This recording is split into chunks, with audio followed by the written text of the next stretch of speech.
Bienvenue à tous. On est déjà plus de 75 participants de connectés.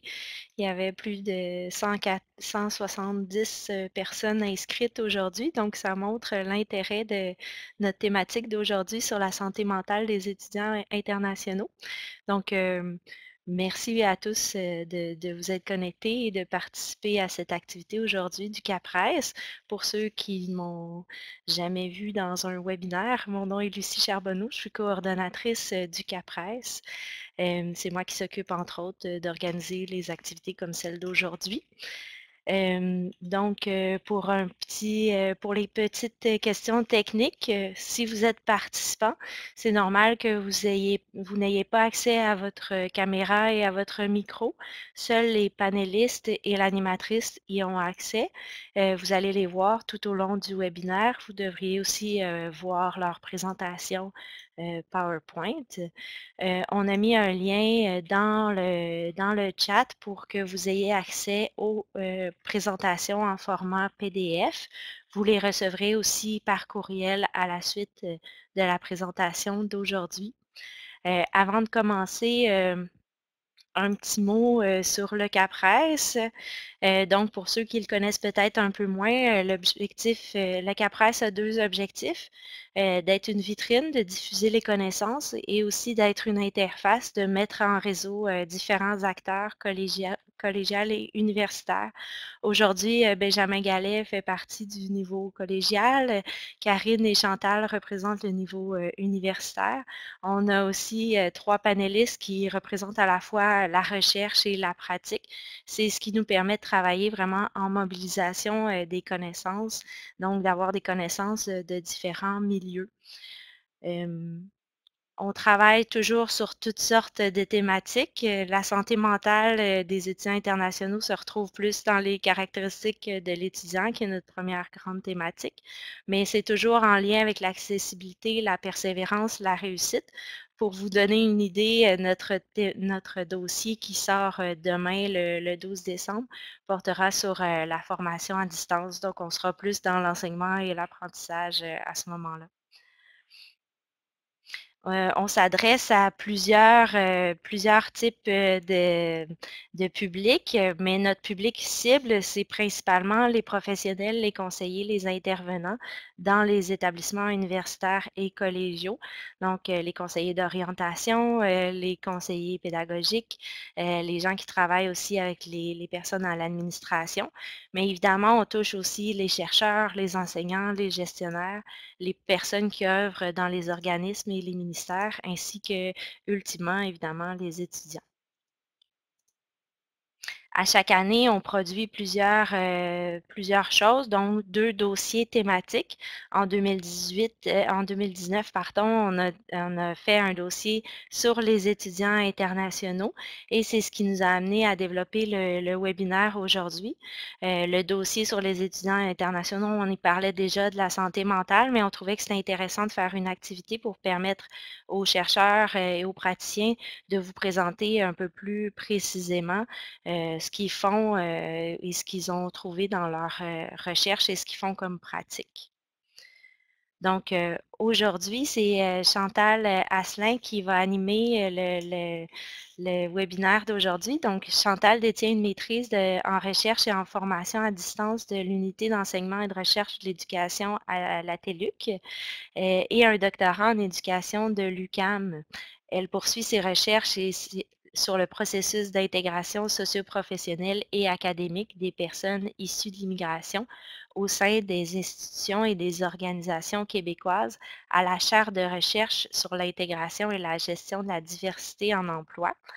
et à la chaire de l'UNESCO en éducation sur la démocratie, la citoyenneté mondiale et l'éducation transformatoire.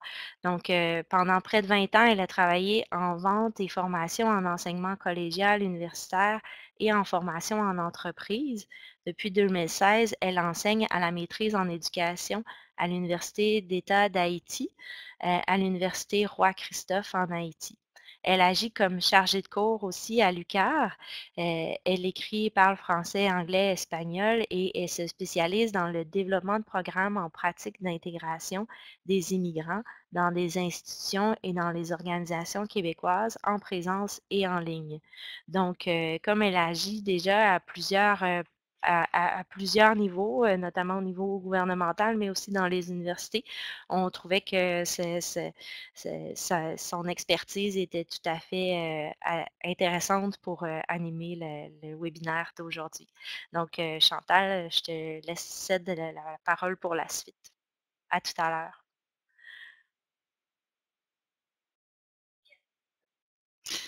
Alors, merci beaucoup, Lucie. Bonjour à toutes, bonjour à tous. Ça me fait plaisir de vous accueillir ce matin. J'allais dire de vous rencontrer, ça va être plutôt de vous accueillir. Alors, pour débuter, je vais vous présenter nos deux panélistes spécialistes. D'abord, il y a M. Benjamin Gallet. Donc, Benjamin a rejoint l'équipe des Cobs au Cégep de Jonquière en 2018. Il est psychologue clinicien en France. Il a complété sa formation de chercheur en faisant un postdoctorat au sein du groupe de recherche interdisciplinaire sur les maladies neuromusculaires. Il s'inspirait d'un cadre théorique intégratif qui associe autant la psychologie de la santé que la neuropsychologie. Il s'intéresse particulièrement à la caractérisation de la personnalité et des atteintes des fonctions cognitives dans les maladies neuromusculaires, leur évolution et leur impact sur les capacités d'adaptation psychologique, d'autonomie et de participation sociale. On va voir tout au cours du webinaire ce matin comment les capacités d'adaptation sont très importantes dans le processus d'intégration, autant dans les universités qu'en milieu d'emploi ou tout simplement d'intégration sociale. Il s'intéresse également aux autres conséquences fonctionnelles des atteintes du système nerveux central, par exemple la fatigue ou le trouble de la motivation. Et il met un point d'honneur sur le fait que ces projets de recherche soient en lien avec les besoins de la clientèle et que ces résultats soient transférables pour améliorer la prise en charge des personnes concernées. Son expertise dans l'étude de la dystrophie myotonique de type 1 est reconnue au niveau international. Et ses compétences spécifiques recouvrent la démonstration des qualités psychométriques des instruments de mesure et l'analyse quantitative. Il agit comme chargé de cours et professeur associé aux sciences de la santé à l'UQAC et chargé de cours à l'Université de Sherbrooke. Quant à Mme Deshaies, Karine, elle est maître d'enseignement en management et coordonnatrice de l'année préparatoire au HEC de Montréal. Elle aussi est d'origine française et elle est tombée en amour avec le multiculturalisme de Montréal. Elle consacre sa carrière à cet effet depuis une vingtaine d'années déjà. Elle a fait un baccalauréat en marketing et en gestion internationale et travaillé et coordonné les services destinés aux étudiants étrangers au HEC et à l'École polytechnique. Elle poursuit ses études en psychopédagogie pour mieux comprendre le processus d'adaptation académique et ce processus-là qui se produit pour les étudiants internationaux. Et elle développe aussi des cours dans ce sens. Elle enseigne et elle vise à développer les compétences transversales des étudiants étrangers en vue, bien sûr, de favoriser leur bien-être, leur réussite et donc leur processus d'intégration, ce dont nous allons parler ce matin. Alors, merci à vous 2 de nous présenter, dans quelques minutes, vos expertises particulières en lien avec le thème général de ce matin. Évidemment, ce qu'on doit retenir ou disons, les 2 notions clés, les 2 concepts sur lesquels on va se concentrer ce matin, c'est bien sûr la rétention des étudiants internationaux et puis des pratiques, enseignantes qu'on peut appliquer en vue de retenir les étudiants internationaux. Lorsqu'on parle de rétention, bien sûr, on essaie de le voir dans le sens, de rétention, d'aider les étudiants internationaux à compléter leur projet d'intégration sociale, académique, voire même professionnelle et non pas de rétention dans le sens des obliger à rester, chez nous. Il n'y a pas de recette magique. Alors, si vous assistez ce matin au webinaire pour, avoir une recette magique, je vais me permettre un anglicisme, un one size fits all, qu'on utilise parfois dans le domaine, vestimentaire, ça n'existe pas. Il y a des tendances, il y a des pratiques, des bonnes pratiques, qui ont fait leurs preuves, mais il n'y a pas de recette magique. Ce sont des processus, individualisés qui vont se mettre en place, au sein d'un parcours avec des points forts et des points faibles. Comme n'importe quel parcours dans la vie, il y aura, des obstacles et il y aura des obstacles plus difficiles que d'autres. Donc, pas de recette magique, simplement un encadrement, un soutien cognitif, un soutien, socio-affectif et puis un dispositif d'accueil et un dispositif pédagogique. Alors, ce sont les 4 ingrédients à la recette que nous vous proposons, mais qui n'est pas une recette magique.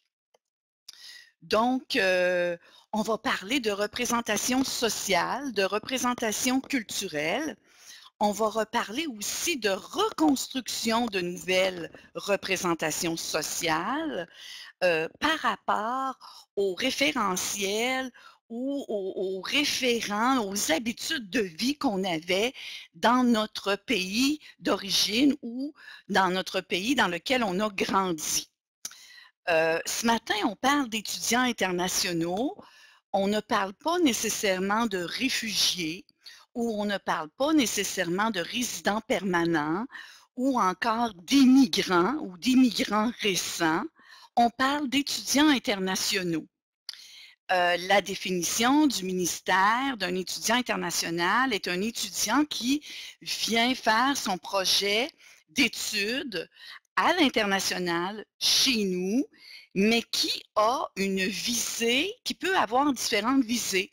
Ça peut être une visée de retourner à la maison ou certains d'entre eux, parfois, arrivent au Québec, mais dans le but vraiment de déménager et de s'installer, pour y vivre à long terme. Alors, simplement penser que quelqu'un qui vient s'installer au Québec pour faire un bac de 4 ans n'a pas et de retourner à la maison, n'a pas la même disposition mentale au départ que quelqu'un qui arrive ici et qui déjà va planifier, déménager et vivre et développer et faire sa vie ici.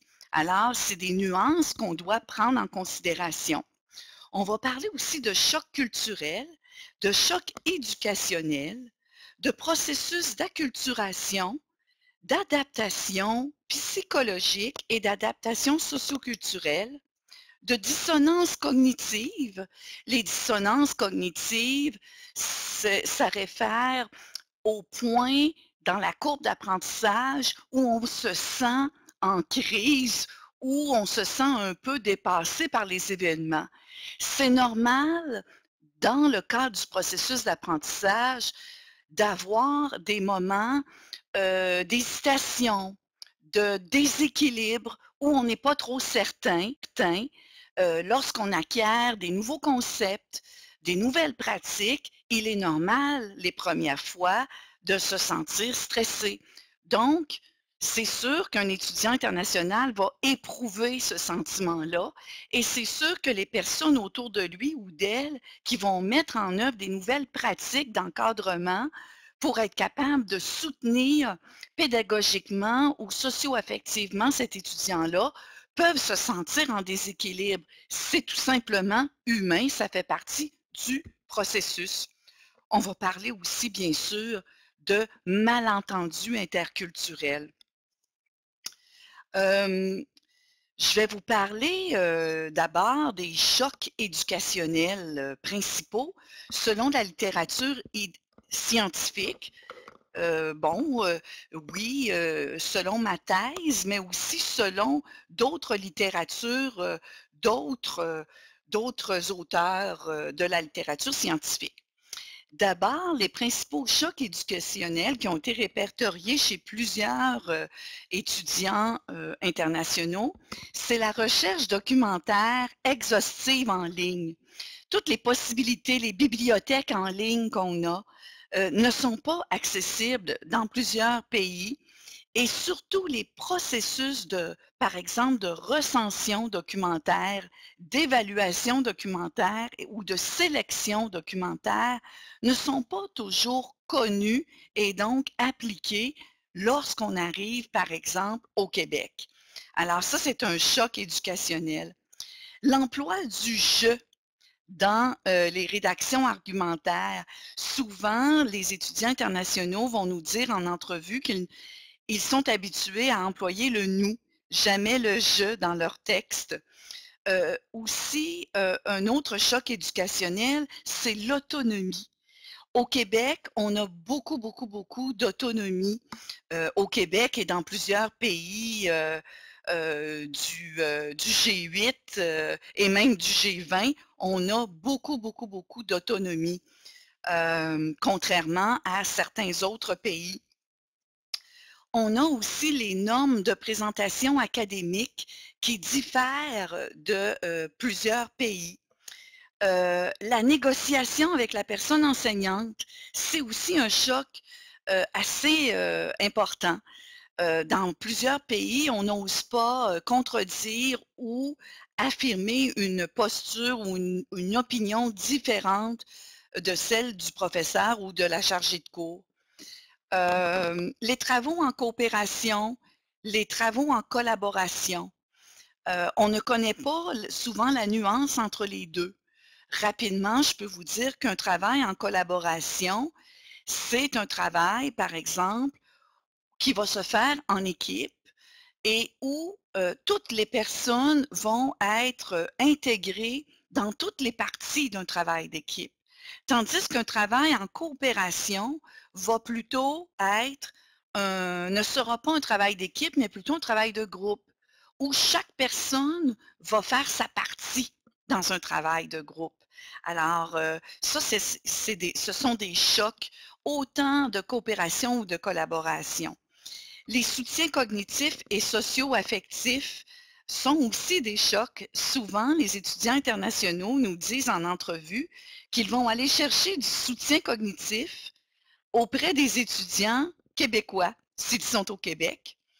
Et les soutiens affectifs, ils vont les trouver auprès des étudiants de leurs pairs, qui sont, allophones ou qui viennent de d'autres pays, finalement auprès de d'autres étudiants internationaux ou de résidents permanents ou, d'immigrants, immigrants récents ou immigrants expérimentés. Et aussi, plusieurs d'entre eux doivent apprendre à composer avec une nouvelle réalité sociale, académique et professionnelle et ces 3 réalités-là en même temps. C'est-à-dire qu'il y en a qui travaillaient à temps plein et rendus au Québec, ils peuvent travailler à temps plein, mais en plus étudier à temps partiel et effectuer les tâches parentales ou encore travailler à temps partiel, étudier à temps plein en plus d'effectuer leurs tâches parentales. Donc, c'est beaucoup de référents qui sont positionnés, différemment de ce qu'ils sont habitués, de ce qu'ils ont connu.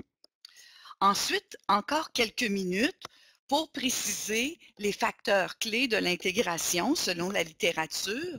Il y a ce dont on a parlé tout à l'heure, les compétences informationnelles qui sont à développer chez ces étudiants. D'ailleurs, je pense au portail UQ qui parle beaucoup des compétences informationnelles. Donc, c'est autant finalement pour les étudiants québécois que les étudiants internationaux. Par exemple, pour avoir des techniques de recension, de sélection et de validation des documents. Les compétences rédactionnelles argumentaires, la pensée critique. Dans certains pays, avoir un argumentaire différent de ce que l'autorité préconise, ce n'est pas toujours permis.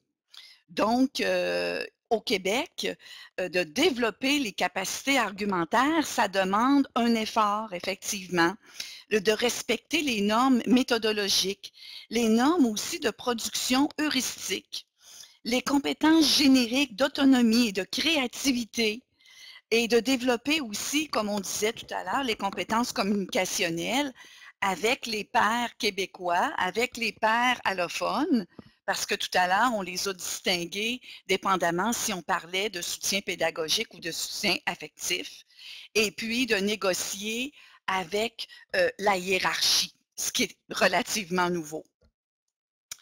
Ensuite, les points sur lesquels je vais terminer, ce sont bien sûr le dispositif d'accueil, comme je vous disais au tout début, et le dispositif pédagogique qui relève davantage des pratiques enseignantes. Dans le dispositif d'accueil, on va, pour aider les étudiants internationaux, on propose de les aider à développer leurs compétences communicationnelles. On leur propose d'interagir avec les pairs québécois et les pairs allophones dans le cadre d'une communauté de pratique qui pourrait servir de guichet unique et de guichet unique pour rédiger leur propre projet d'intégration socio-académique et professionnelle.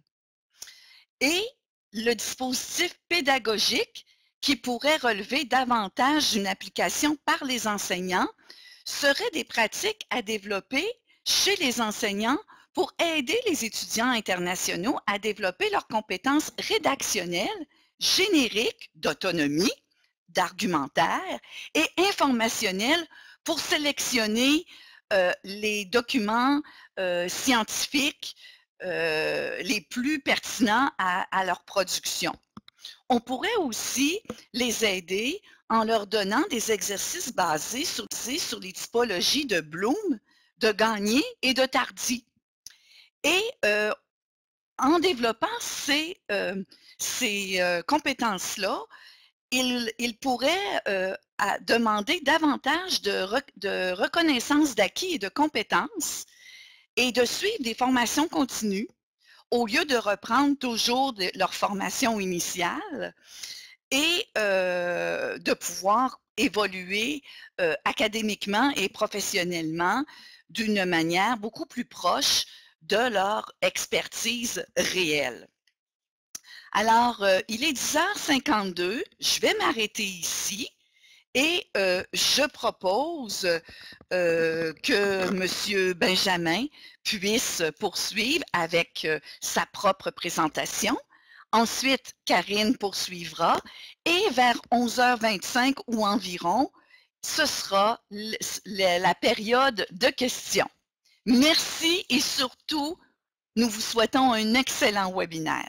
Benjamin, à vous la parole. Merci Chantal. Bonjour à tous.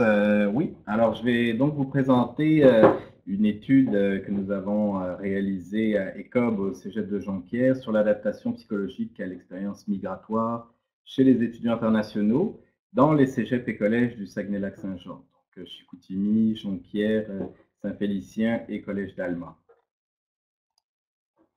Alors la problématique, je veux dire, ça aurait pu être plus long que ça, mais Chantal a déjà bien mis la table. Il y a des écrits qui nous disent que mieux un étudiant international s'adapte à son milieu d'accueil, meilleures sont ses chances de réussite et de diplomation.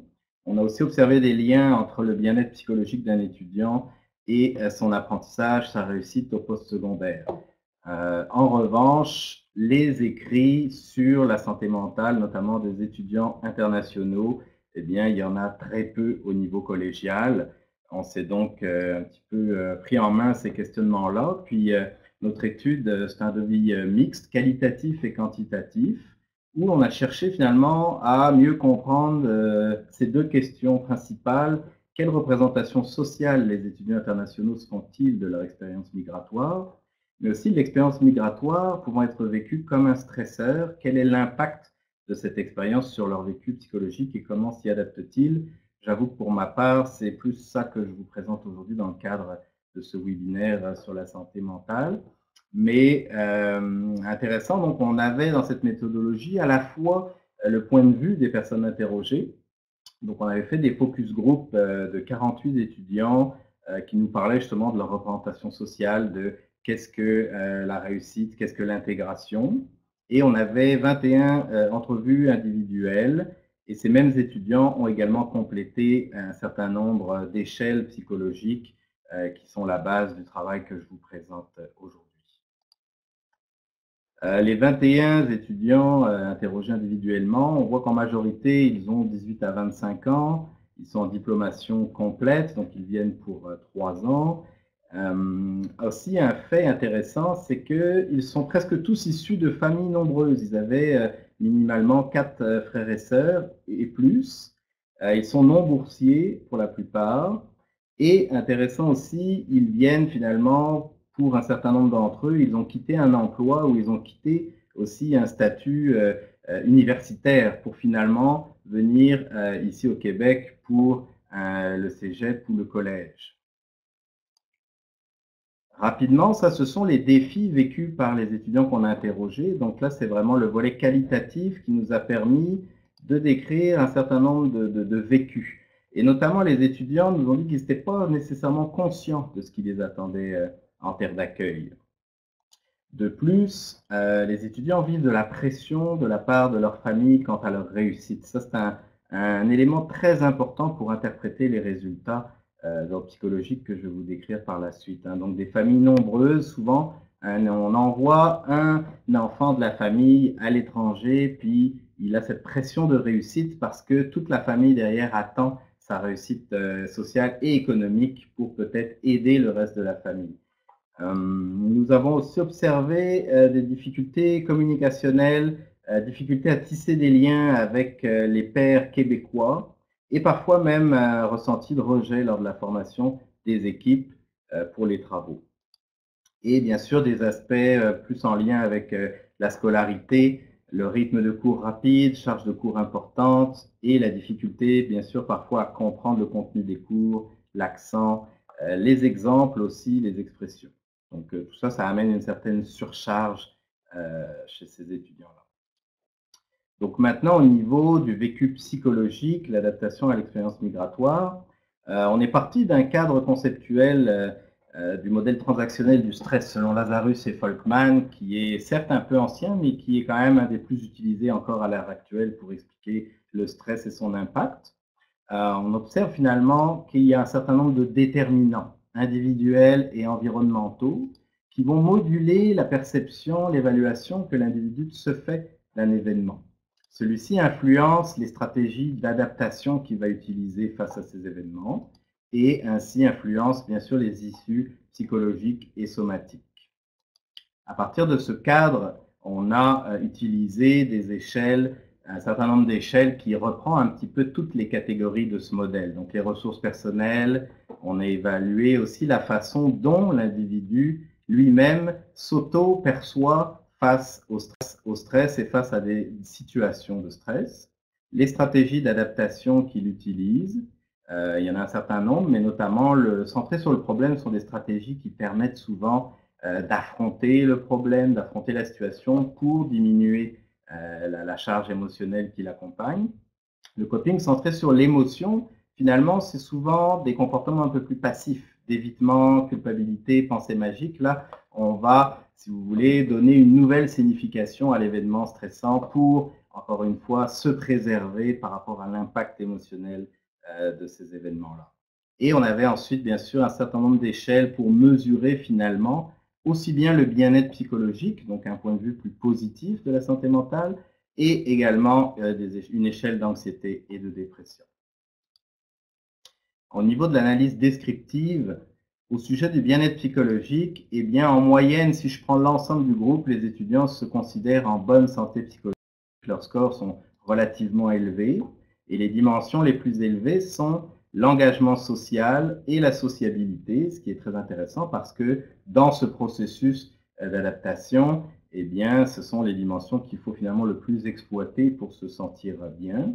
En revanche, je ne l'ai pas noté, mais la dimension la moins satisfaisante, c'était le bonheur. Ça met un petit bémol. Au sujet de la dépression et de l'anxiété, donc on a une absence de symptomatologie dépressive. Aucun de l'échantillon n'avait de symptômes dépressifs. Mais l'anxiété, par contre, elle est un petit peu différente. Si on a bien 2/3 des étudiants évalués qui ont une symptomatologie anxieuse faible, on a en revanche 1/3, 33%, qui ont une anxiété modérée à sévère. Donc, j'insiste sur le fait qu'avec cette échelle, il existe des seuils. Bien sûr, ça ne permet pas de faire des diagnostics, mais tout de même, à partir de modéré, vous avez une possibilité, une propension à avoir un trouble d'anxiété généralisée. Donc, il faut quand même le souligner. Cette échelle clinique utilisée à l'hôpital nous dit qu'avec ces scores-là, eh bien, 1/3 des étudiants pourraient nécessiter un soutien psychologique, voire un traitement pharmacologique. Ça fait un petit peu du pouce là sur des écrits récents qui commencent à souligner le fait que la santé mentale, comme le bien-être psychologique, ça n'est pas la même chose que l'absence de troubles mentaux. Donc, vous pouvez avoir un certain bien-être psychologique, mais développer tout de même un certain nombre de symptômes ou de troubles mentaux. Au sujet du stress. Donc, pour ce qui est de la réactivité au stress perçu, c'est-à-dire dans quelle situation je perds le contrôle de mes émotions. En moyenne de groupe, les étudiants obtiennent des scores peu élevés, donc une réactivité émotionnelle adéquate. Mais il faut toujours faire attention aux moyennes parce que, comme vous le savez, elles peuvent cacher aussi des sous-groupes qui auront des scores un peu plus extrêmes. Eh bien, on souligne justement qu'il y a 2 sous-échelles avec des scores significativement plus élevés. C'est la réactivité aux conflits sociaux, donc la tendance à être émotionnellement perturbé en réponse aux conflits sociaux, à la critique, au rejet, ainsi que la réactivité à l'échec, donc là encore une perturbation face à un échec, qu'il soit un échec par rapport à un objectif qu'on s'était fixé ou un échec au niveau scolaire. Au niveau du stress toujours, mais cette fois, comment je me perçois face au stress? Eh bien là, on retrouve encore une certaine différence entre un certain nombre d'individus qui s'auto-évaluent comme étant très efficaces pour gérer les situations stressantes, 30% environ qui sait généralement bien gérer son stress, avec peut-être certaines situations où il y a des perturbations émotionnelles, mais on a encore un 33% des individus de l'étude qui perçoivent la vie comme une perpétuelle menace. Donc ça veut dire qu'ils ont le sentiment de subir la plupart des situations. Ça fait écho au sentiment d'impuissance, au faible sentiment de contrôle pour gérer des situations stressantes. Moi, je pense qu'on peut imaginer, excusez, que cette tendance, elle est ancrée, c'est-à-dire que ces gens-là ont ce déterminant individuel d'être plus vulnérables face aux situations de stress, mais la situation de migration l'a certainement exacerbé en augmentant notamment le nombre de stresseurs auxquels ils doivent faire face. Des analyses secondaires à prendre avec beaucoup de précautions. C'est vraiment une étude préliminaire. Je souligne vraiment fortement que l'échantillon de 21, autant sur le devis qualitatif, c'est déjà assez ambitieux d'avoir 21 entrevues individuelles, des focus group avec une 50aine d'étudiants. Autant le volet quantitatif, l'échantillon est petit, donc on y va vraiment comme quelque chose de préliminaire qui nous donne des pistes. Donc là, ce qu'on a remarqué, c'est que les sujets anxieux ont justement des scores significativement plus élevés à l'échelle de stress perçu, l'échelle de réactivité au stress perçu aussi, et notamment dans les sous-échelles de réactivité à l'échec et de surcharge de travail. Donc on apprend aussi qu'ils utilisent plus de stratégies de coping centrées sur l'émotion, ces stratégies-là qui sont régulièrement associées avec une augmentation des troubles émotionnels. Donc finalement, on comprend aussi que l'augmentation de la réactivité aux conflits sociaux n'est pas attribuable seulement au fait d'être anxieux ou non, mais plutôt au groupe en général des 21 étudiants. Là, on a fait donc encore une fois des analyses de corrélation vraiment très préliminaires, très pilotes. Mais ce qui est intéressant, et pour un chercheur, c'est toujours assez jouissif, je dirais, plaisant, c'est qu'on a une dizaine de variables qui ressortent systématiquement corrélées les unes avec les autres, mais pas de variables qui font du bruit, qu'on a toujours du mal à interpréter. On a vraiment une intercorrélation de ces variables que je vais vous présenter qui m'ont permis de développer un schéma du développement de l'anxiété. Si je prends l'ensemble des 21 étudiants ensemble, eh bien, on voit bien, ça confirme aussi les analyses descriptives, les situations sociales conflictuelles, les situations d'échec. Eh bien, face à ces étudiants, un sentiment d'inefficacité, de contrôle, d'impuissance, qui finalement va être associé à une augmentation du stress perçu, lui-même associé à une augmentation d'un coping de type centré sur les émotions et avec une augmentation de l'anxiété. Donc on a un espèce de cercle comme ça qui est connu dans l'analyse du stress, mais là on voit bien que ce sont des situations à la fois peut-être pédagogiques et sociales qui ressortent et qui viennent confirmer finalement les verbatims des étudiants dans l'analyse qualitative. On s'est amusé à le faire, encore une fois, malgré le N très petit, au niveau des étudiants anxieux. Et le seul changement, c'est la surcharge de travail comme contexte. Je le montre ici, on le voit bien. À la place de la situation sociale, c'est la charge de travail. Là, encore une fois, ça confirme les analyses descriptives. Mais le reste est est complètement équivalent. Ce sont les mêmes variables qui sont corrélées entre elles. Donc là, on s'est amusé à dire que c'était proche de l'anxiété de performance, dans le sens où c'est un contexte vraiment qui a l'air très scolaire, pédagogique. Ils ne se sentent pas efficaces face à toute cette surcharge-là de travail et embarquent à partir de là ce cercle vicieux. Important de souligner que le risque pour les étudiants, notamment les plus anxieux, je veux dire, Chantal l'a dit en introduction, vivre du stress dans une telle situation, c'est normal. Il y a une certaine normalité, il ne faut pas non plus s'affoler parce qu'un individu vit du stress. Tout le monde en vit. Quelqu'un qui est dans un processus de changement tel que le processus migratoire ou des études à l'étranger, c'est normal aussi qu'il le vive. La seule chose, c'est que, encore une fois, selon l'échelle clinique qu'on a utilisée, ce sont les étudiants à ce moment-là, au moment où je les évaluais, il y en a un certain nombre qui étaient en difficulté, donc on ne peut pas ne pas non plus s'en alerter, mais encore une fois, sous toute réserve. Mais le risque ici, eh bien, on a vu la pression de la famille. Ils le disaient eux-mêmes. On a plein de verbatims, je n'aurai pas le temps d'en citer, mais ils vivent cette pression de la famille, il faut réussir. Donc les difficultés scolaires telles qu'ils les perçoivent eh bien, entraînent une diminution de l'estime de soi, de la confiance en soi, une augmentation de l'anxiété. Mais le risque après, c'est de développer des troubles plus physiologiques en lien avec l'anxiété. Sommeil, fatigue, qui eux-mêmes vont peut-être faire apparaître des troubles cognitifs qu'on appelle transitoires, qui ne sont pas acquis, mais des troubles d'attention, de concentration, de mémoire, qui, eux, finalement, à terme, peuvent susciter, cette fois, des difficultés scolaires réelles, je dirais. Et là, encore une fois, c'est une boucle, parce que plus ces difficultés vont être importantes, plus l'estime de soi va diminuer, etc. Et là, on a un risque à terme, si on ne brise pas ce cercle-là, un risque pour la santé, cette fois plus générale, pas seulement la santé psychologique. Donc, très rapidement, les résultats confirment les modèles théoriques de l'anxiété, en tout cas celui qu'on a utilisé. On voit bien que l'augmentation de l'anxiété est en lien avec des facteurs internes, la façon dont les étudiants perçoivent les situations et leur capacité eux-mêmes à faire face à celles-ci. Donc, une des cibles principales de soutien devrait être le jeune lui-même, en tout cas quand il est dans cette sphère-là de l'anxiété.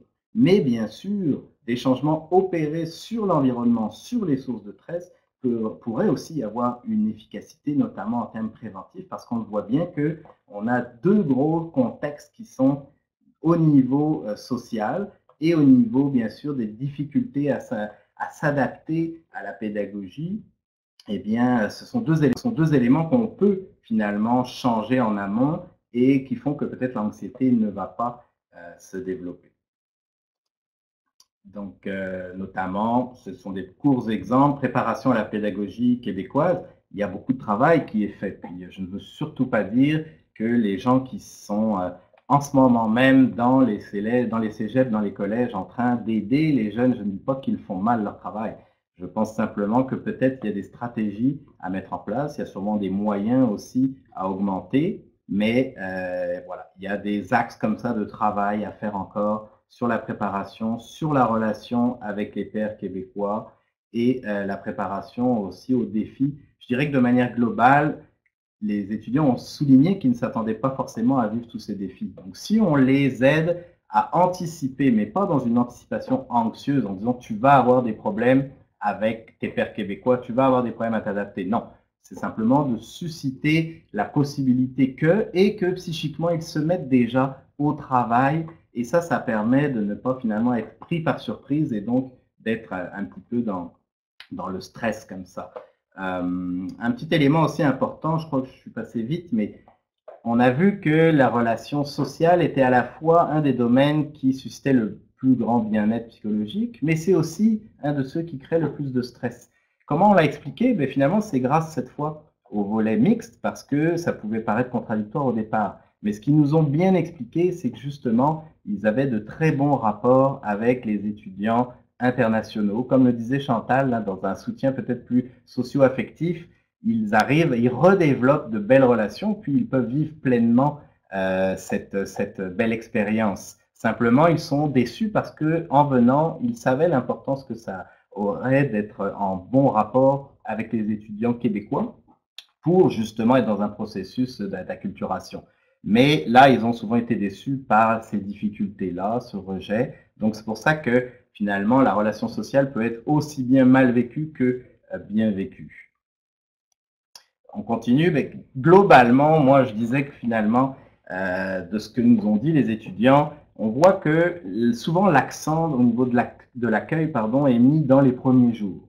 Et là, encore une fois, les gens qui le font sont souvent des gens dévoués, des gens formidables, mais quelque part, ils nous ont dit que, tu sais, en une semaine, ils arrivaient, puis on leur faisait découvrir l'institution, on leur faisait beaucoup de justement, cette fois, d'explications sur les aspects pédagogiques, comment ça fonctionne ici. Mais vous le savez, tous, pour ceux qui ont voyagé, quand on arrive quelque part de nouveau, il y a une hyperstimulation. Tout est nouveau, notre cerveau doit tout analyser. Il y a l'excitation aussi du voyage. Et finalement, on a l'impression que la rétention, non pas des étudiants, mais la rétention de l'information qu'on leur donne, elle est minimale parce que c'est beaucoup trop. Donc, moi, je pense que si on pouvait commencer beaucoup plus tôt dans le processus, quand l'étudiant commence à se mettre en action pour venir ici, on pourrait déjà avoir des petites méthodes d'envoyer des capsules vidéo, de courts documents pour que la personne commence déjà à anticiper certains défis, comprendre un peu plus justement les aspects scolaires et pédagogiques. Voilà, je pense que ça leur permettrait. Puis ils sont déjà à ce moment-là dans une curiosité du départ, donc ça pourrait éviter un petit peu cette surcharge et augmenter le sentiment de contrôle. Et puis très rapidement, pour finir, bien sûr, toujours dire que des corrélations, c'est dans les deux sens. Donc on a vu des facteurs qui contribuent à l'augmentation de l'anxiété, mais ça marche dans les deux sens. Donc c'est aussi des facteurs qui peuvent être de vulnérabilité chez certains, mais de protection chez d'autres. Donc un étudiant qui se sent en contrôle, qui se sent capable de gérer les situations conflictuelles, on a vu qu'au contraire, il a moins de stress. Et ça nous permet de cibler des actions, des interventions, peut-être plus au niveau psychologique, mais on a proposé à la suite de ce travail, qui est encore une fois préliminaire, un certain nombre de pistes d'action. Peut-être qu'on pourra y revenir lors de la ronde des questions, mais au niveau pédagogique, Bon, là, on n'invente rien, hein, mais la réalité culturelle des étudiants, mieux la connaître, peut-être tout simplement discuter avec eux individuellement pour comprendre justement ce que eux attendent peut-être de l'enseignant. Et puis là, les propositions d'ajustement de contenu de cours, je vais laisser Karine peut-être aussi discuter de ces éléments-là. Une chose qu'on a compris aussi, c'est que la pédagogie universelle, c'est quelque chose qui pourrait être vraiment important parce que on ne peut pas demander à un enseignant de s'adapter aux étudiants internationaux, aux étudiants en situation de handicap, à ceci, à cela, mais il y a dans la pédagogie universelle quelque chose qui justement peut aider tout un chacun avec des défis qui quelque part parfois se recouvrent tout de même.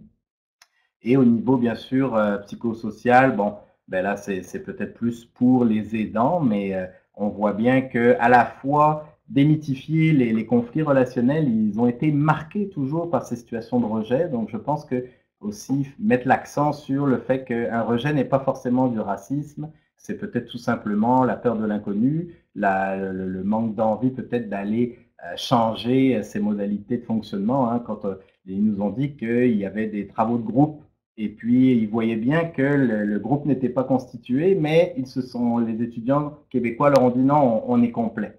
Mais là, encore une fois, c'est peut-être qu'il faut faciliter la rencontre. Peut-être que c'est des jeunes, au Saguenay surtout, qui se connaissent depuis très longtemps, ils sont dans une routine. Donc peut-être démythifier parfois ces rejets, puis amener bien sûr de la collaboration, du travail entre, entre les étudiants québécois et les étudiants internationaux. Donc je pense que là, ça va suffire. Merci beaucoup. Je passe la main pour la suite.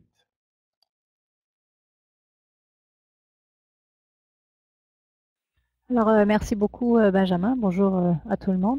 Alors, vous allez voir que je vais reprendre plusieurs points que Benjamin a évoqués. On a d'ailleurs plusieurs sources de recherche en commun. On aboutit finalement aux mêmes conclusions. Alors, moi, je voulais vous présenter, vous faire une mise en contexte de comment je suis arrivée à cette approche globale que j'essaye de mettre en place au sein du programme de l'année préparatoire à HEC Montréal. Alors, moi, je suis une étudiante étrangère arrivée en 1998, à l'époque où il n'y avait pas un Internet très fonctionnel et où on n'avait pas de service dédié aux étudiants étrangers, donc tout un autre monde dans lequel nos étudiants arrivent aujourd'hui.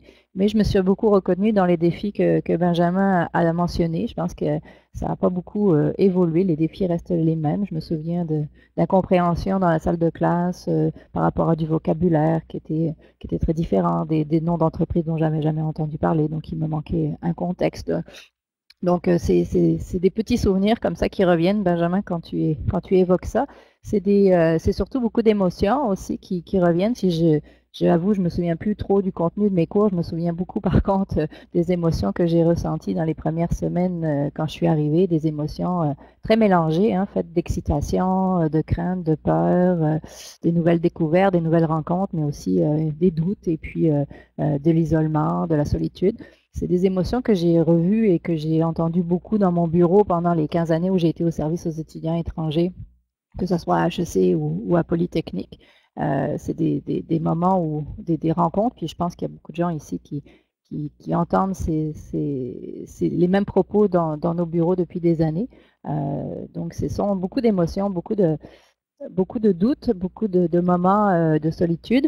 Et moi, donc, à force d'entendre ces moments-là, ces choses-là dans mon bureau et d'avoir des étudiants souvent en crise, quand ils arrivent dans nos services, malheureusement, souvent, c'est déjà trop tard, j'avais envie d'aller plus loin.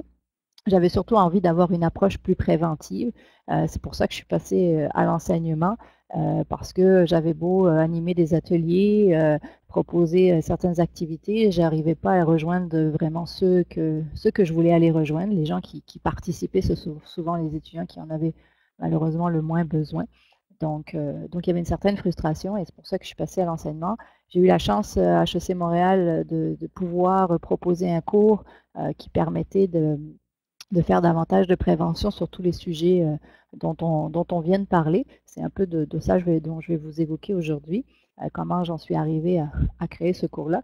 Et puis rapidement, j'ai fait face à l'obligation, ou en tout cas la nécessité pour moi de retourner aux études pour mieux comprendre ce processus de migration dont on a évoqué, autant au niveau culturel, mais aussi au niveau académique, parce que les deux se font vraiment en parallèle et les deux sont interreliés, dans l'objectif de finalement avoir une approche plus globale de l'intervention, qu'elle soit en salle de classe et à l'extérieur de la salle de classe. Alors, Chantal l'a évoqué aussi tout à l'heure, il y a beaucoup de recherches. En fait, quand j'ai commencé à me plonger dans ce sujet-là, dans ma maîtrise, j'ai réalisé qu'il y avait beaucoup de recherches qui portaient sur les problématiques des étudiants étrangers. Hein. Qu'est-ce qui se passe pour eux, pourquoi ça ne va pas bien, les défis qu'ils rencontrent, le choc culturel. Il y avait beaucoup moins de recherches par rapport aux facteurs qui favorisaient leur bien-être et leur réussite. Donc, je me suis tournée au début sur qu'est-ce qui favorisait la réussite en général chez les étudiants, notamment pour ceux qui arrivent les premiers mois à l'université, et pour voir si finalement ça pouvait s'appliquer aussi aux étudiants étrangers ou s'il y avait des particularités par rapport aux étudiants étrangers.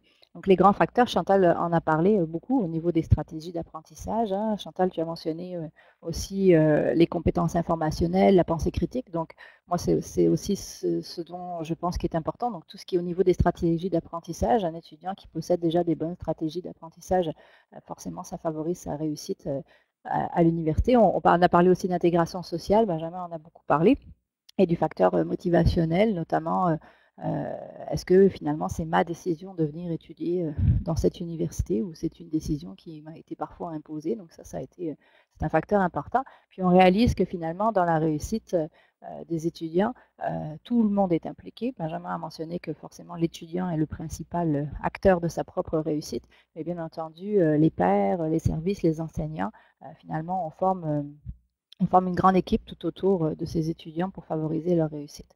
Alors, ce qui m'intéressait, c'était de voir si finalement ces facteurs étaient les mêmes chez les étudiants étrangers ou s'il y avait des petites particularités. J'ai cherché un modèle, puis il y a beaucoup de choses dont je vais parler qui rejoignent finalement ce que Benjamin a montré dans son étude. Chercher un modèle vraiment englobant qui permettait d'analyser à la fois cette intégration académique et aussi cette intégration culturelle, parce que pour moi, les deux étaient interreliés. Et puis, comme je m'adressais aussi à un groupe d'étudiants qui avaient entre 17, 18, 19 ans, c'est aussi une grande étape de leur vie, tout simplement l'entrée dans la vie adulte. Donc pour moi, les trois étaient interreliés. Et c'est important pour moi d'avoir une approche globale et ne pas écarter un processus par rapport à l'autre. Donc c'est pour ça que j'ai retenu la théorie du développement de l'adulte de Schussberg, qui me permettait d'analyser finalement la transition que l'étudiant a un jour, n'est-ce pas, ça évolue dans le temps.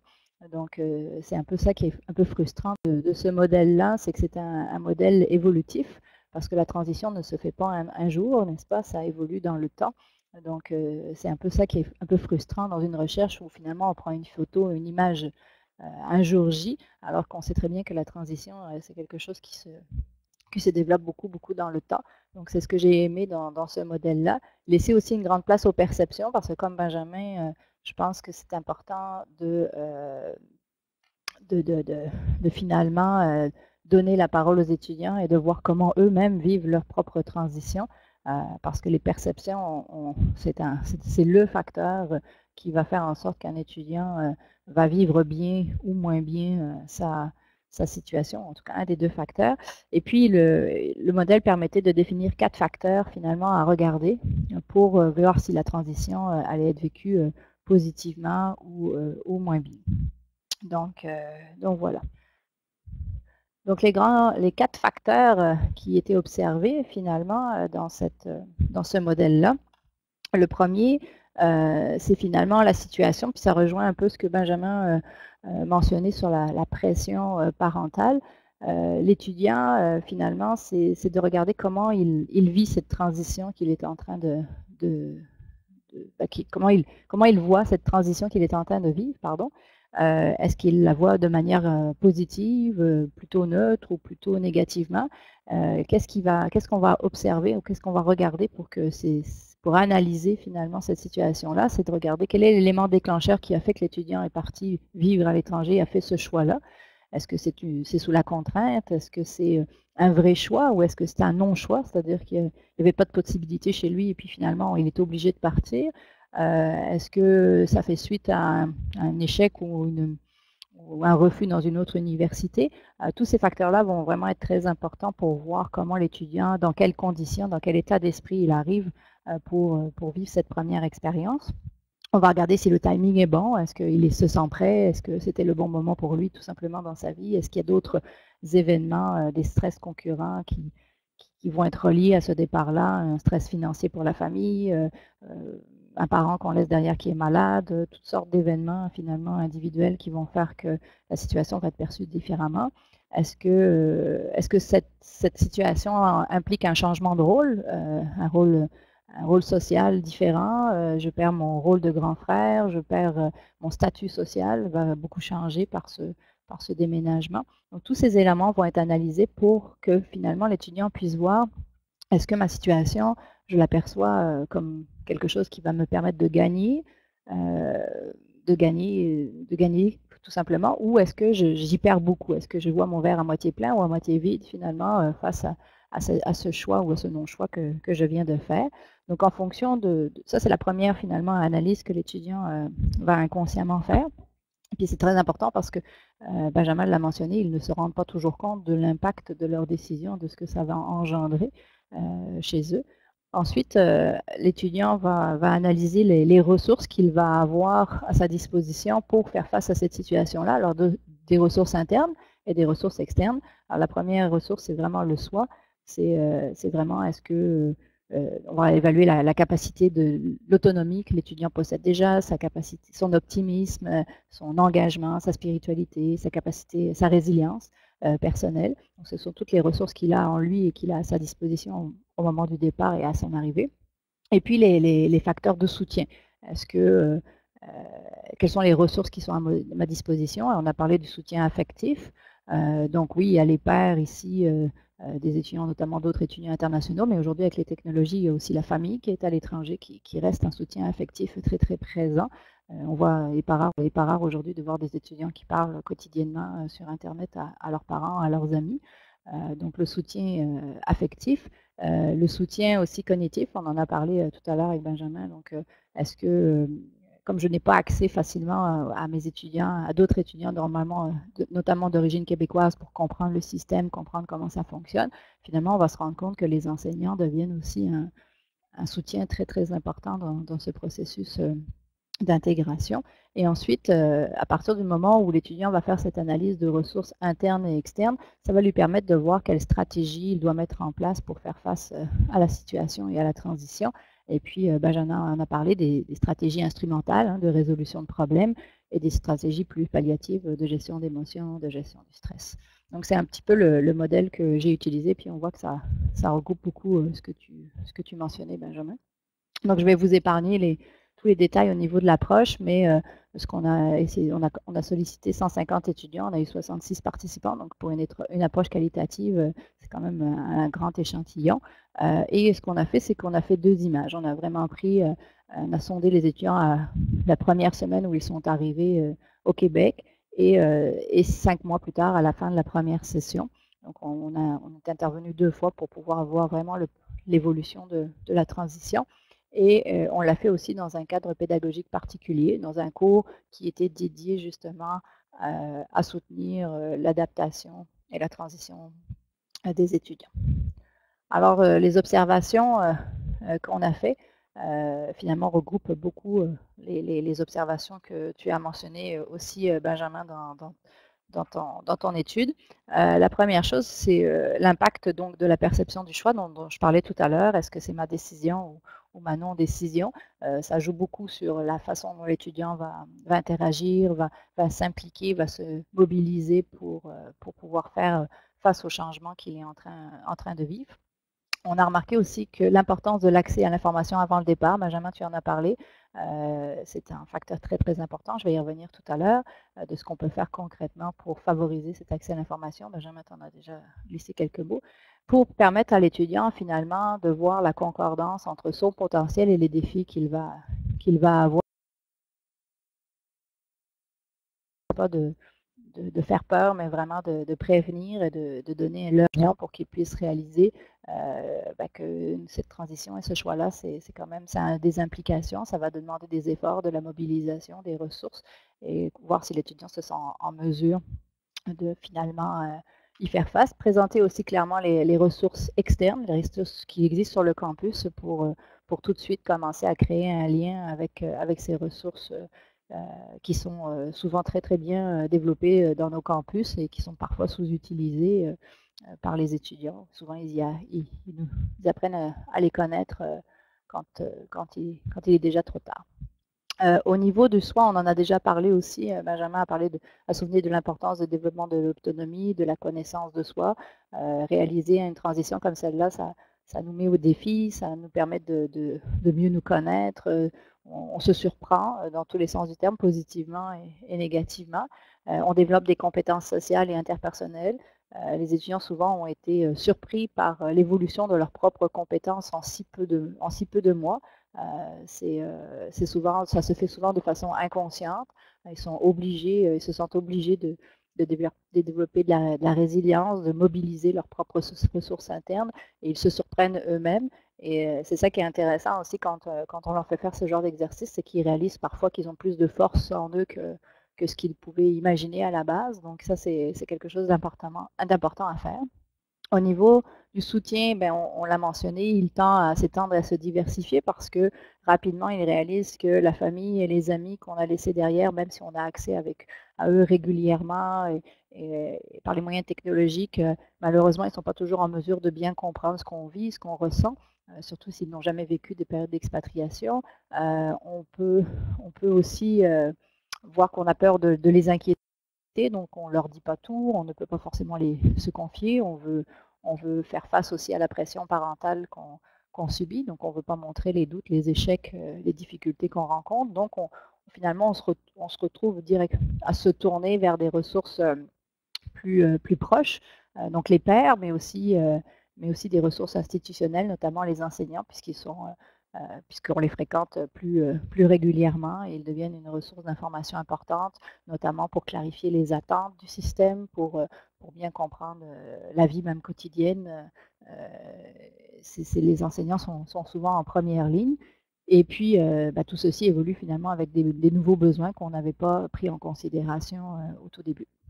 Au niveau des stratégies, Benjamin en a beaucoup parlé, fait que je ne vais pas revenir en détail dessus. Je vais plutôt essayer de voir comment, en salle de classe, on peut les mobiliser et puis les favoriser leur développement. Mais stratégies affectives, la gestion d'émotions, de stress, des motivations, là aussi, les étudiants étaient surpris de voir qu'ils avaient finalement plus de ressources en eux qu'ils ne pensaient par rapport à toutes ces stratégies. Ils développent beaucoup de connaissances de soi. Ça leur permet de mieux clarifier leurs besoins, de mieux comprendre où ils s'en vont, de mieux développer un projet plus concret, plus proche de ce qu'ils recherchent.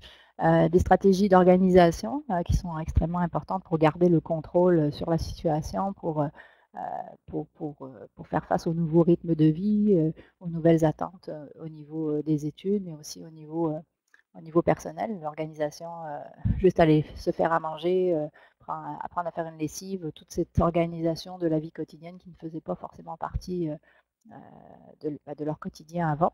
Et des stratégies métacognitives et d'autorégulation, ça c'est vraiment une conséquence plus du cours, parce que le cours favorisait finalement des réflexions hebdomadaires sur où j'en suis, comment je travaille, comment je m'y prends, pour vraiment encourager l'étudiant à prendre conscience de ce qu'il sait déjà faire, de ce qu'il doit modifier, et puis de s'auto-réguler finalement par rapport aux nouvelles attentes. Donc ça, c'était plus une conséquence directe de l'approche du cours.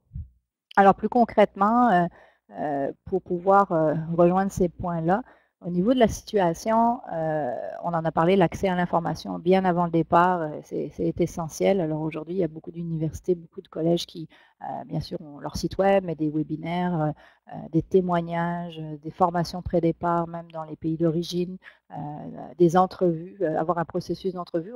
On voit maintenant à l'international que les universités qui vraiment font un recrutement pointu à l'international vont aller directement poser des entrevues aux étudiants pas pour évaluer leurs compétences académiques, mais plutôt pour regarder leurs compétences par rapport aux transitions, leur poser des questions pour évaluer leur stratégie, leur gestion du stress, leur gestion des émotions. Donc, ça se fait de plus en plus. C'est un travail qui peut se faire en collaboration étroite avec les services de recrutement, d'admission, la direction des programmes. C'est important d'avoir cette collaboration. Je pense aussi au niveau des enseignants d'avoir une clarté dans nos plans de cours, tout simplement pour que les étudiants puissent vraiment comprendre dans quoi ils s'engagent. Moi, je suis toujours surprise d'accueillir des étudiants qui n'ont aucune idée de ce que c'est la gestion, tout simplement. Ils viennent faire 4 ans d'études de gestion, mais n'ont pas pris conscience de ce que c'était, de comprendre vraiment dans quoi ils s'engageaient. Donc tout ça, c'est très, très important sur la situation. Au niveau du soi, développer la confiance en soi en salle de classe avec certaines approches pédagogiques, je vais y revenir. Développer des projets pour se développer en dehors de la classe. Benjamin, tu as fait mention de l'engagement social, de l'importance de l'engagement social comme un facteur qui favorisait le bien-être et la santé mentale des étudiants. Donc, favoriser des possibilités de développement en dehors de la classe, c'est quelque chose qui est très important. De regarder aussi nos approches lors de nos interventions individuelles. Moi, c'est quelque chose que j'ai personnellement beaucoup travaillé dans le temps. Quand j'ai commencé dans ce domaine-là, les services aux étudiants étaient perçus souvent, il y a 15-20 ans, comme une petite madame qui donne des boîtes de Kleenex et puis qui écoute les étudiants et puis leur met une table dans le dos ou essaye de régler tous leurs problèmes à leur place. Je pense qu'heureusement, aujourd'hui, on a beaucoup évolué dans nos approches et puis les professionnels dans le domaine cherchent vraiment à développer l'autonomie des étudiants et leur prise en main. Et je pense que dans toutes nos approches, il faut favoriser justement le fait que l'étudiant a ses propres ressources, a ses capacités et il est capable de les affronter, bien sûr en étant accompagné, en étant guidé, mais majoritairement pour ceux, ça permet finalement de développer une bonne confiance en eux-mêmes, des ateliers de développement de compétences interpersonnelles. Je pense que ça se fait de plus en plus sur nos campus. Le soutien, je vais y revenir beaucoup par rapport à l'application que le corps enseignant peut avoir ou comment favoriser la coopération avec d'autres étudiants étrangers ou autres étudiants québécois. L'implication des parents, je pense qu'aujourd'hui, en tout cas, nous on le ressent à l'université, les parents ne sont jamais très très loin, surtout avec les nouveaux moyens technologiques. Et ils font partie du réseau de soutien de l'étudiant, on ne peut pas complètement les mettre de côté. Puis personnellement, moi ça fait déjà plus de 5-6 ans que j'ai une page Facebook dédiée aux parents dans laquelle on les informe régulièrement sur les processus d'adaptation de leurs enfants pour justement leur expliquer ce qui est de l'ordre de la normalité, des stress qui sont dans un processus comme celui-là. Et puis quand il est intéressant de peut-être s'inquiéter, de rappeler des ressources. Ils font partie du réseau de l'étudiant, donc on travaille en étroite collaboration avec eux. Et puis des stratégies, comment on peut favoriser le développement des stratégies chez les étudiants, développer leur sentiment de compétence par certaines approches et certains programmes. Donc je vais plus les détailler dans la étape suivante. Alors, en salle de classe, Benjamin, tu as parlé beaucoup de la surcharge cognitive quand les étudiants arrivent. Fait que l'important pour moi aujourd'hui, avec le recul, c'est d'avoir vraiment une approche juste à temps. Donc oui, à la semaine d'intégration, pour accueillir les étudiants, pour les accompagner, mais ce n'est pas suffisant. Puis il faut surtout étaler cette information-là dans le temps. Je pense que quand ils arrivent, à part certaines exceptions, la majorité sont vraiment dans leur phase de lune de miel. Ils sont heureux d'être là. Ils sont peu réceptifs de toute façon à entendre des ressources en cas de problème parce qu'ils pensent souvent qu'ils n'en auront pas de problème et que tout ira bien. Et donc, ils sont vraiment dans cette phase-là. Donc, c'est pas toujours le bon moment pour transmettre toute l'information. Il y a des périodes clés. Nous, dans le cours, on a vraiment essayé de développer le cours en fonction de ces périodes-là, donc de suivre le rythme d'adaptation, de la courbe d'adaptation culturelle des étudiants. Par exemple, en octobre, on sent que pour la majorité, après les premières évaluations, après les examens de mi-session, il y a souvent une baisse de motivation, une remise en question. Donc, on intervient beaucoup à la mi-octobre, donc avant les examens sur le stress, après les examens sur la gestion de la motivation, la gestion des émotions. Donc, on essaye de vraiment finalement étaler les sujets en fonction de la courbe d'adaptation et suivre la courbe d'adaptation. Au mois de janvier prochain, juste au retour des étudiants, on organise une conférence pour se remobiliser après la visite dans la famille des temps des fêtes qui représentent tout un défi pour plusieurs d'entre eux. Hein. Le choc du retour à la maison, c'est souvent là qu'on prend la pleine mesure de nos choix. Et le retour est rarement facile pour tout le monde finalement, parce que soit les vacances se sont passées de façon idyllique et on n'a pas forcément envie de revenir, soit les vacances ont été conflictuelles et on revient avec beaucoup d'émotions. Donc c'est rare d'avoir des étudiants qui vont complètement bien au mois de janvier. Donc on fait notre intervention en janvier et ainsi de suite. En fait, on étale nos interventions dans le temps. Donc ça reste une bonne stratégie, je pense, quand on veut intervenir.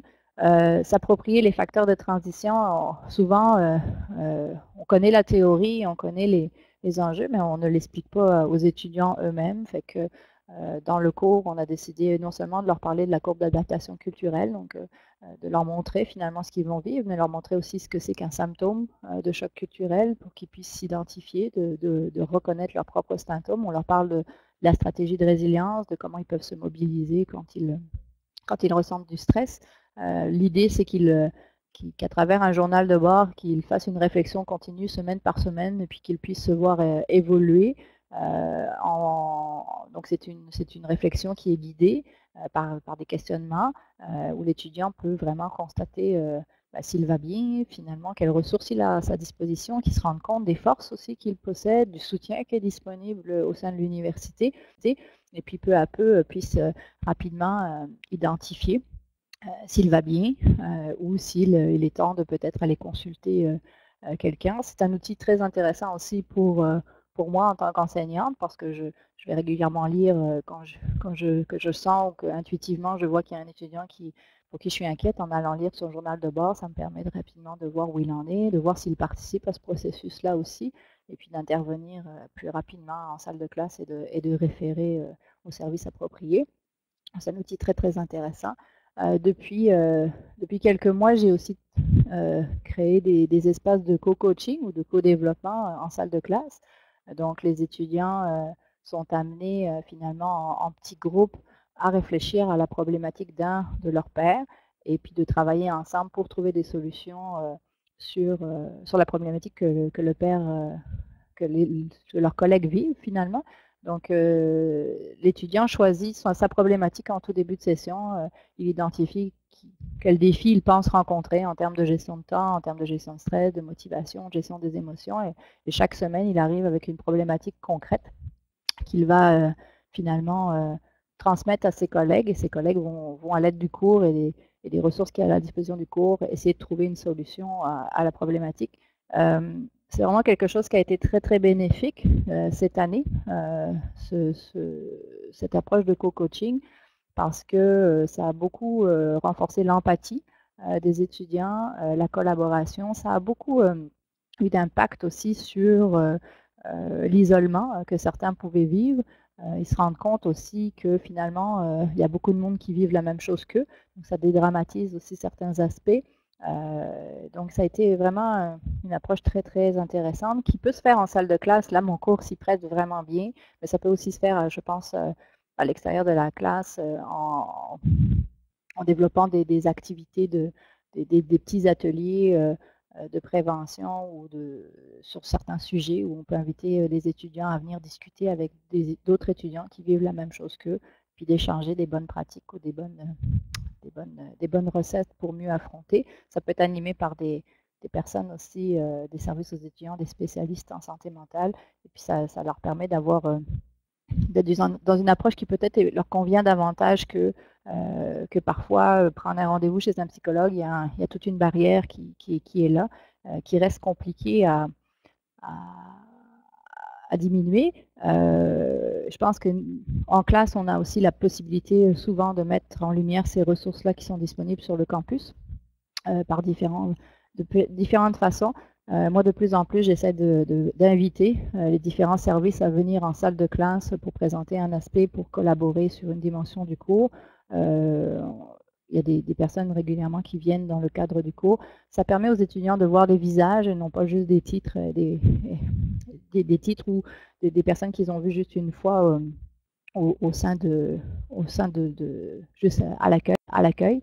Donc c'est important, je pense, de démystifier leur rôle, de leur montrer finalement qu'ils sont là en tout temps. Et puis on utilise beaucoup les témoignages des pairs plus âgés, plus avancés aussi, qui viennent régulièrement en salle de classe, qui ont pris beaucoup de recul et puis qui ont l'humilité de venir présenter leur parcours, leurs difficultés, comment ils s'en sont sortis. Ça aussi, ça dédramatise beaucoup, puis ça permet aux étudiants de voir, une issue positive finalement dans le parcours qu'ils sont en train de vivre. Et puis, ça crée aussi un réseau de soutien intéressant qui s'étend en dehors de la salle de classe. On a parlé beaucoup de ce qui peut se faire en salle de classe, mais dans l'avantage de coordonner tout un programme d'études, c'est qu'on est aussi toute une équipe d'enseignants.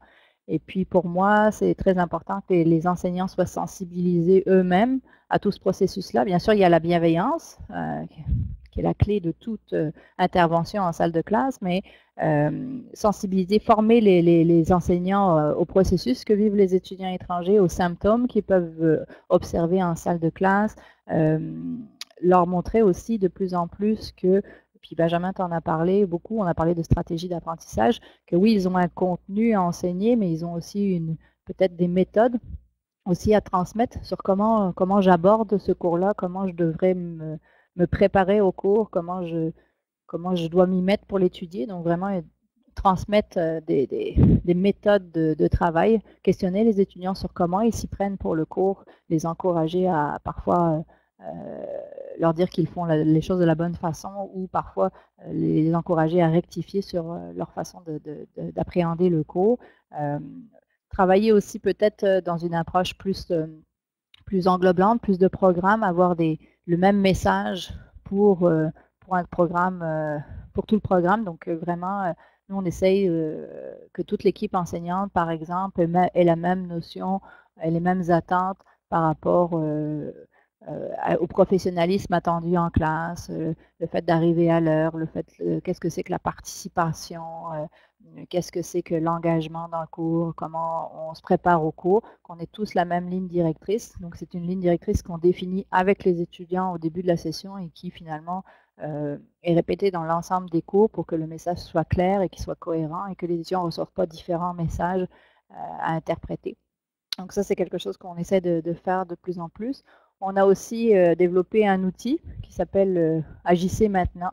Le but du jeu, c'est pas non plus là encore de créer la panique chez l'étudiant, c'est d'avoir des petites évaluations qui peuvent être formatives, qui ne sont pas forcément sommatives et qui nous permettent très rapidement au début de session de voir si l'étudiant a embarqué dans le cours et de lui donner un signal si on voit que l'étudiant n'a pas pris le cours du bon pied. Le but du jeu, c'est de l'encourager à faire un autodiagnostic. Donc voilà, tu as eu ce premier résultat-là. À ton avis, pourquoi ce résultat est là? À quoi il est dû? Est-ce qu'il est dû à un manque de travail? Est-ce qu'il y a des difficultés de compréhension? Est-ce qu'il est dû à une difficulté linguistique? Est-ce qu'il est dû à des problèmes personnels que tu peux ressentir, à un stress financier? Donc on a toute une liste finalement de problématiques qui est possible et pour chacune des problématiques, les personnes ressources qui existent dans le campus et comment il peut aller chercher du soutien. Donc c'est quelque chose qu'on fait très très rapidement en septembre, octobre pour identifier et pour montrer à l'étudiant que le résultat qu'il obtient nous inquiète et qu'on veut l'aider et qu'on veut favoriser sa réussite. C'est un outil qui est très intéressant et qui est donné par l'ensemble des professeurs dans tous les cours du programme. On a aussi une collaboration très très étroite avec des représentants étudiants. Ça se fait de plus en plus, c'est ce qu'on appelle des sentinelles qui sont finalement présents au sein du cours, qui sont des étudiants de la même promotion, qui s'identifient ou qu'on va identifier comme des représentants et qui vont être formés et qui vont connaître très très bien les ressources du campus et qui vont finalement être un peu les yeux et les oreilles des services ou de l'enseignant pour voir quand un étudiant s'isole, ne participe pas aux activités, est un peu en retrait, et comment les aider à savoir comment on intervient, comment on l'approche, puis comment on l'identifie d'abord, comment on l'approche, et puis ensuite quelles sont les ressources qu'on peut, dans lesquelles on peut, vers lesquelles on peut les guider. Donc voilà. Et enfin, on a développé un programme de mentorat. Alors il y a beaucoup d'universités et de collèges qui ont déjà ce type de programme-là. C'est un programme dans lequel nos mentors sont formés aux interventions, plus aux interventions de co-coaching, de relations d'aide. Et ensuite, l'idée, c'est d'avoir un programme qui est en continu, qui est offert en permanence à n'importe quel moment pendant l'année, mais pas seulement au tout début de l'année pour quelques semaines ou quelques mois. L'étudiant peut faire une demande à n'importe comment pour n'importe quel sujet. Ça peut être pour un accompagnement d'une journée, d'une semaine ou pour toute la session, en fonction de ce qui le préoccupe à ce moment-là. Pour que ça fonctionne bien, c'est important de vraiment, comment dire, il faut que ça soit, il faut persévérer. C'est des programmes qui mettent du temps à vraiment démarrer, parce que c'est basé vraiment sur du bénévolat, et c'est seulement au bout de plusieurs années qu'on réalise que les étudiants ont envie de redonner ce qu'ils ont reçu. Et donc les premières années, ça peut démarrer lentement, et puis tranquillement, ça instaure vraiment une culture d'entraide. Les étudiants qui ont bénéficié du mentorat quand ils sont arrivés en première année sont ravis de revenir donner de l'aide quelques années plus tard. Et c'est vraiment un programme qui fonctionne très, très bien. Je pense qu'aussi, c'est un programme, pour qu'il soit bien soutenu, il faut qu'il y ait une forme de reconnaissance. Parce que même si beaucoup d'entre eux le font vraiment par altruisme, il y a aussi des étudiants qui sont intéressés à avoir une reconnaissance de leur implication sociale sur le campus pour aller chercher vraiment une base plus large. Donc, on travaille en ce moment sur cette base de reconnaissance-là, comment on peut reconnaître l'implication des étudiants dans le programme mentorat. Toutes ces interventions-là, finalement, s'inscrivent dans l'idée, je pense que, je ne sais plus si c'est Chantal ou Benjamin qui en a parlé, de cette idée d'avoir un guichet unique, d'avoir aussi une personne ressource qui coordonne l'ensemble de toutes les activités, un visage familier pour les étudiants vers lequel ils peuvent se tourner, parce qu'au début, c'est très compliqué de savoir qui fait quoi dans l'école. Il y a une multitude de ressources, une multitude de possibilités, et on ne sait pas toujours vers qui se tourner. Donc le fait d'avoir une personne vers qui se tourner et qui va finalement les référer au bon endroit, ça reste quelque chose de précieux, je pense. Donc voilà. Donc, Je m'excuse, Karine. Oui. Karine, je suis désolée, je dois vous interrompre. Malheureusement, il est déjà midi moins 10. Et il y a certains commentaires ou encore certaines questions du public. Alors, je suis désolée, mais je dois absolument vous interrompre pour ces raisons-là. Alors, je vais, si vous voulez bien, je vais répondre aux questions ou aux commentaires que je vois ici provenant du public. D'abord, il y a une personne qui mentionne de bien distinguer les étudiants internationaux, des résidents permanents et des personnes immigrantes. Effectivement, c'est ce que nous avons dit au tout départ. Au tout début, pardon, lorsqu'on peut avoir, par exemple, des étudiants internationaux qui, au bout de quelques années, par exemple, 3 ans, 2 ans, 3 ans, je pense à certains cas en particulier, qui ont reçu leur permis de résidence et ils ont continué leurs études. Ils ont eu des enfants, ils ont continué leurs études à la maîtrise et au doctorat. Ils ont même fait leur maîtrise ou leur doctorat, parfois à temps partiel, parfois à temps plein, parce qu'ils étaient devenus résidents permanents, et parfois à distance, parfois en présence, tout en étant au Québec.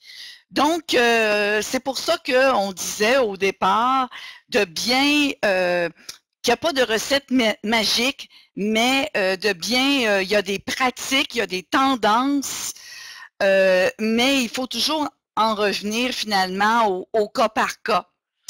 Il y a aussi, Karine, il y a quelques demandes pour savoir comment accéder à l'outil Agissez maintenant. Il y a aussi des demandes pour les communautés de pratique, aussi pour les programmes de mentorat. Il y a aussi des demandes sur le programme des compétences informationnelles. Qu'est-ce que c'est? Mais il y a quelqu'un qui a déjà, Mégane, qui a déposé le lien, comment accéder au programme de développement des compétences informationnelles de l'UQ. Il y a aussi des renseignements sur la pédagogie universelle. Je crois qu'il y a aussi un lien qui a été mis sur la pédagogie universelle. Il y a aussi des commentaires là, qui disent de ne pas oublier qu'il y a plusieurs étudiants qui viennent parfois, c'est vrai, on n'en a pas parlé, seulement pour une session. Alors, la transition à ce moment-là est beaucoup plus difficile lorsqu'on vient pour une seule session. Et puis, il y a beaucoup de personnes qui soulignent de faire attention à la surcharge mentale. En une semaine, c'est impossible de tout comprendre. Il y a aussi des gens qui font un commentaire sur qui n'aiment pas l'expression étudiant international en disant que c'est un terme parfois péjoratif ou étudiant étranger. Mais en français, étudiant international n'est pas une traduction adéquate. Donc, bon, il faut démêler tous ces termes-là. C'est pour ça que parfois, on va prendre le temps là, de vraiment distinguer toutes ces expressions d'immigration, de réfugiés, d'étudiants en échange d'études pour une session. Bon, grosso modo, j'ai fait le tour. Et il y a eu aussi une question sur ce qu'est l'évolutivité de l'adaptation psychologique. Alors, cette question-là s'adressait plus précisément à Benjamin. Est-ce que, Karine, vous voulez répondre concernant l'outil Agissez maintenant? Aimeriez-vous dire quelques mots là-dessus? Oui, je vais partager l'outil, je vais l'envoyer au CAPRES pour qu'ils le mettent en ligne, il n'y a aucun problème. Merci beaucoup, Karine. Benjamin, voulez-vous répondre à la question sur l'évolutivité de l'adaptation psychologique? Oui, j'en prends la main. J'avais préparé en effet une diapositive. C'est là. Alors, c'est ça, il y a cette... en fait, elle le disait très bien, Karine, c'est que parfois la frustration qu'on peut avoir dans des devis transversaux où on ne voit que les personnes une seule fois, c'est ça, c'est de ne pas pouvoir démontrer l'évolutivité parce que c'est sûr que les choses se font par phase. Donc, on a trouvé ce document issu du bureau de la vie étudiante de l'Université de Laval. Je ne sais pas sur quel fondement scientifique il a été basé, mais en tout cas, il a l'air très juste, très vrai.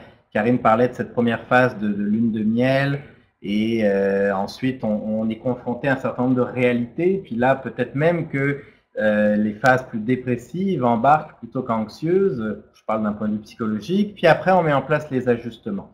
Mais simplement pour répondre que, en fait, Karine, elle a déjà fait 2 évaluations, hein, donc à 6 mois d'intervalle, ce qui nous donne déjà des éléments. Puis justement, on est en train de mettre en place, nous, du côté des COB, une recherche, on attend bien sûr des subventions, mais où on aurait un suivi longitudinal sur une très grande période pour mieux comprendre finement justement l'évolutivité, je dirais, de l'adaptation, et essayer à la fois de trouver des fondements communs, comme ça a l'air sur ce schéma, mais aussi bien sûr au niveau plus individuel. Donc ça, c'est une chose. Puis j'ai vu, je me permets de faire votre travail, Chantal. 2 secondes, juste, j'ai vu des questions aussi sur les pairs québécois, puis je m'excuse, je vois qu'il y a plusieurs personnes qui sont intéressées, je vais laisser Karine y répondre après, mais de mon côté aussi, vu que c'est sorti dans notre étude préliminaire, ben, je dirais qu'en parallèle de cette étude longitudinale, on va essayer de développer à la fois une meilleure compréhension de ce qui se passe dans la tête de chacun, parce que je pense qu'on n'a pas encore assez fait de recherche descriptive pour pouvoir trouver des outils, mais en même temps que cette recherche descriptive, on va aussi aller chercher de la part des acteurs concernés finalement leurs solutions de manière plus pragmatique. Donc malheureusement, ça arrive trop tôt ce webinaire pour moi, mais j'espère que dans 1 an ou 2, je serai capable de dire beaucoup plus de choses sur l'évolution et sur la relation avec les pairs québécois. Merci. D'accord, d'accord. Alors, je crois qu'on a fait le tour. Il existe effectivement plusieurs documents sur les communautés de pratique, sur les échanges avec les pairs québécois. Il y a des données là-dessus. Si vous êtes intéressé à avoir de l'information sur les compétences des étudiants québécois, et sur les échanges entre les pairs québécois et les pairs d'autres origines culturelles, sur les communautés de pratique, sur le mentorat, vous pouvez communiquer avec Lucie ou avec moi. Et puis, il y a Karine qui a partagé le document demandé et Benjamin, qui je suis certaine pourra répondre à d'autres questions si vous le souhaitez. Alors, Lucie va maintenant conclure et merci à tous et à tous de votre participation. Oui, merci à tout le monde qui était là pour écouter. Vous étiez en très grand nombre aujourd'hui et merci évidemment à Chantal pour l'animation, Karine et Benjamin. À chaque fois, les webinaires, on a l'impression qu'on pourrait faire 2 ou 3 heures, surtout sur des thématiques aussi complexes, mais je pense que vous avez dressé un portrait très intéressant pour les participants. Comme Chantal le mentionnait, nous allons ajouter dans la page destinée au webinaire les ressources qui ont été mentionnées aujourd'hui. Karine mentionnait certaines ressources. Il y en a d'autres qui ont été mises dans le chat. On va toutes les mettre au même endroit. Vous allez recevoir d'ailleurs un courriel cet après-midi avec le lien, encore une fois, vers toutes ces ressources. Puis, Benjamin, j'ai entendu que tu étais intéressé à partager de nouvelles données dans 1 an ou 2. Donc, je le prends en note pour qu'on puisse poursuivre aussi la veille et les transferts et peut-être faire d'autres activités sur cette même thématique. Donc, merci à tous pour les présentations, les participations. Si vous avez des questions auxquelles on n'a pas eu le temps de répondre, vous pouvez nous écrire à info@capres.ca et nous les partagerons avec la personne concernée. Nous tenterons d'y répondre. Merci. Au revoir.